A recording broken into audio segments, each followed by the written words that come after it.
আগের ভিডিওতে তো তোমাদেরকে শেয়ার করলাম ঘরদোর কিভাবে পরিষ্কার করলাম। আজকে দেখাই লাইটগুলো লাগানোর পরে ঘরটা কেমন লাগছে। তো এই হচ্ছে লাইট জ্বালানোর পরে রুমের ভিউ।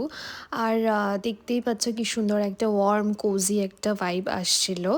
আর ফাটাকেষ্ট তো জানলা খোলার সাথে সাথে জানলায় ওঠার জন্য একদম রেডি। ও না ওয়েট করে থাকে যে কখন জানলা খুলবো আর জানলায় বসবে। ওটা ওর একটা খুব ফেভারিট একটা অ্যাক্টিভিটি। তো তারপরে আমি প্রদীপগুলো জ্বালানোর জন্য রেডি হচ্ছিলাম। প্রথমেই তো চেঞ্জ করে নিলাম, তারপরে আমি আগের দিন রাত্রিরেই আমি সব কিছু অ্যারেঞ্জ করে রেখেছিলাম।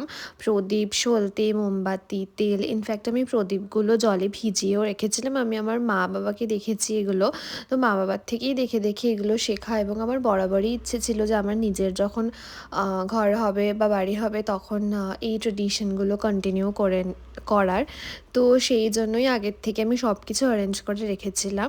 আর সেদিনকে না তারপরে আমাদের বাড়িতে একজন গেস্ট আসার কথা ছিল, তো সেই জন্য আমি একটু তাড়াতাড়ি করছিলাম।